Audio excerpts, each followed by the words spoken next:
नमस्कार। आज हम चर्चा करने वाले हैं उत्तर प्रदेश पर। जी हाँ, जो इस समय उत्तर प्रदेश के अंदर सबसे बड़ी विपक्ष के रूप में बैठी हुई पार्टी है, जो इस समय उत्तर प्रदेश के अंदर अगर कोई भाजपा को रोकने वाली अगर कोई पार्टी है तो वो यही पार्टी है। और इस पार्टी के राष्ट्रीय अध्यक्ष और इस पार्टी से पूर्व मुख्यमंत्री रहे, उन्होंने आखिर ऐसी बात क्यों की है कि जनता को सावधान रहना है। आखिर किस विषय को लेकर सावधान रहना है, किस बात को लेकर सावधान रहना है, इस तरह का संदेह इन्होंने क्यों दर्ज किया है, आखिर ऐसा इनको क्यों कहना पड़ा। हम आपको बता दें कि इन्होंने अब तक जो बात कही है वो 100% सत्य हुई है। भारत सरकार से मांग की है, क्या हमारे देश के प्रधानमंत्री ईडी की जांच कराएंगे? क्या हमारे देश के प्रधानमंत्री 15,000 करोड़ के घोटाले की जांच करवाएंगे? नमस्कार, मैं हूं मुकेश कोरी। जी हां, हम आज बात कर रहे हैं उत्तर प्रदेश के सबसे मजबूत नेता, युवाओं की सबसे मजबूत पहचान, महिलाओं की सबसे बड़ी ताकत अखिलेश यादव की। जी हां, आज हम अखिलेश यादव जी की बात कर रहे हैं। जी, अखिलेश यादव ने मीडिया में आकर स्पष्ट तौर पर कहा है कि जनता को सावधान रहने की आवश्यकता है। आखिर उन्होंने ऐसी बात क्यों की है? आखिर उन्होंने तिरंगा यात्रा को लेकर संदेह व्यक्त क्यों किया है? उन्होंने कासगंज की बात को तिरंगा यात्रा से भी जोड़कर बताया है कि किस तरह से कासगंज में जो हिंदू और मुस्लिम का जो दंगा हुआ था उसमें सत्ताधारी पार्टी ने क्या रोल निभाया था।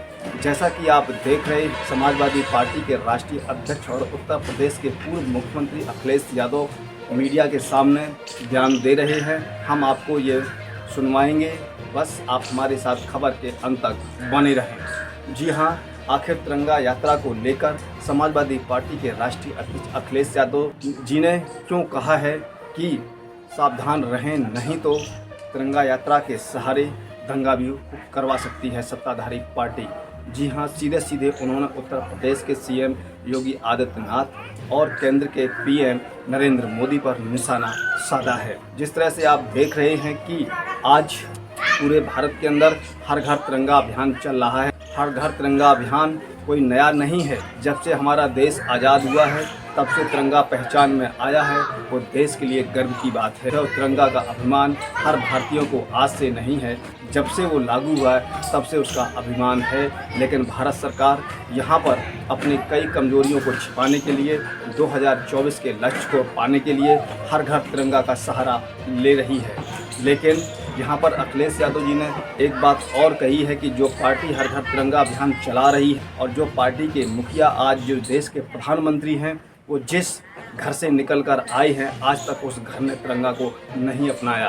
क्या ये बात आपको चौंकाने वाली नहीं लगती है? तो हम आपका ज़्यादा समय नहीं लेते हैं और साथ में ही हम आपको वो भी क्लिप दिखाएंगे। तो सबसे पहले आप ये क्लिप सुन लीजिए। और इसके साथ साथ ये जो तिरंगा फहराने का कार्यक्रम चल रहा है, वहीं मैं सावधान करना चाहता हूं। ये भारतीय जनता पार्टी तिरंगा के साथ दंगा भी फैला सकती है। ये तिरंगा यात्रा के साथ साथ समाज में कहीं ऐसी घटना भी करा सकती है जिसमें समाज में दूरियां बन जाएं। आपको याद होगा कासगंज में भारतीय जनता पार्टी के लोग ही तिरंगा यात्रा के नाम पर वहां पर किस तरीके से हिंदू मुसलमान का दंगा कराया था। तो ये भारतीय जनता पार्टी के लोग तिरंगा यात्रा तो इसलिए निकाल रहे हैं क्योंकि उनकी जो जिससे वो पार्टी निकली है उसने कभी तिरंगा नहीं लगाया। और लखनऊ में अगर तिरंगा सबसे बड़ा देखोगे तो जहां हम और आप खड़े हैं, ये वही स्थान है जहां सबसे ऊंचा तिरंगा लगा हुआ है। समाजवादियों ने एक जगह तिरंगा नहीं लगाया है। ये राष्ट्र का तिरंगा झंडा समाजवादियों ने जहां जनेश्वरी पार्क में लगाया है, वहीं और जगह भी लगाए हैं। भारतीय जनता पार्टी के लोग तो केवल धोखा देने का काम करते हैं। तो आपने सुना कि किस प्रकार से समाजवादी पार्टी के राष्ट्रीय अध्यक्ष स्पष्ट कह रहे हैं कि तिरंगा यात्रा के अंदर भारतीय जनता पार्टी दंगा करवा सकती है और इस पर विशेष ध्यान दे और सतर्क रहें, इस तरह का उनका संदेश है। साथ में उन्होंने ये भी कहा, जैसा कि अभी मैंने पहले बताया, कि जिस घर से प्रधानमंत्री जी संबंध रखते हैं उस घर का नाम है आरएसएस का परिवार का हिस्सा हैं हमारे देश के प्रधानमंत्री नरेंद्र मोदी जी।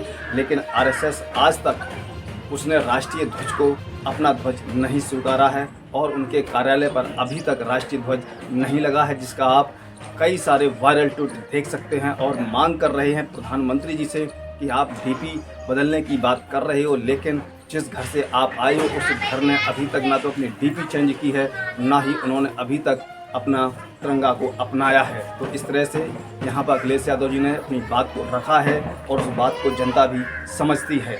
अब हम आपको दिखाते हैं कि बुंदेलखंड एक्सप्रेस वे में जो 15,000 करोड़ का जो घोटाला हुआ है, जिसको सरकार जनता से ध्यान भटका रही है, और उस ध्यान को भटकाते हुए यहाँ पर समाजवादी पार्टी के राष्ट्रीय अध्यक्ष अखिलेश यादव जी ने सीधे सीधे प्रधानमंत्री जी से मांग की है क्या इस 15,000 करोड़ के घोटाले पर ईडी की जांच होगी। तो हम आपको ये भी बयान मीडिया के अंदर जिन्होंने कहा है वो भी आपको सुनवाते हैं कि जो उद्घाटन प्रधानमंत्री जी ने किया वही बुंदेलखंड एक्सप्रेसवे ढह गया।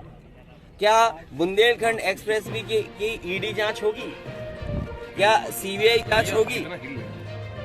जो 15,000 करोड़ का एक्सप्रेसवे है, प्रधानमंत्री जी ने उद्घाटन किया हो, अगले दिन ढह गया हो, क्या इसकी ईडी जांच होगी? क्या सीबीआई की जांच होगी?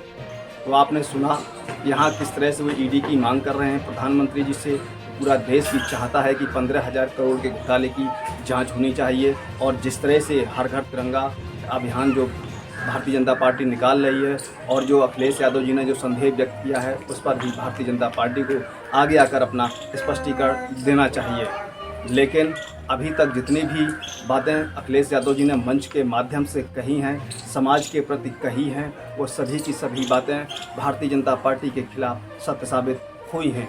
जी हाँ, जिस तरह से उन्होंने चुनाव के समय में कहा था कि रोजगार आपको नहीं मिलेगी, यही भाजपा आगे चलकर आपको लाठी खिलाएगी, और आप देख रहे हैं कि उत्तर प्रदेश के अंदर जो रोजगार मांगने जा रहा है उस पर लाठी पड़ रही है। जो सरकार के खिलाफ अपनी आवाज़ को रख रहा है, महंगाई के खिलाफ अपनी बात को रख रहा है, और इस तरह के जो बेरोजगार हैं वो अपनी रोजगार की मांग कर रहे हैं, तो भारतीय जनता पार्टी इन सभी पर लाठी बरसा रही है। ये मैं नहीं कह रहा, पूरा देश और प्रदेश देख रहा है। आप अपनी इस खबर पर कमेंट जरूर करें, और कमेंट करने के साथ साथ लाइक एंड शेयर भी करें, जिससे ये जानकारी अधिक से अधिक लोगों तक पहुंच सके। कि अभी तक हमारे चैनल को सब्सक्राइब ना किया हो तो जल्दी से जाकर सब्सक्राइब बटन पर क्लिक करें, साथ में बेल आइकन को भी प्रेस कर दें, जिससे नोटिफिकेशन आपको पहले प्राप्त होगा। हम फिर मिलेंगे एक नई खबर के साथ, तब तक आप मुझको इजाज़त दीजिए। जय भारत।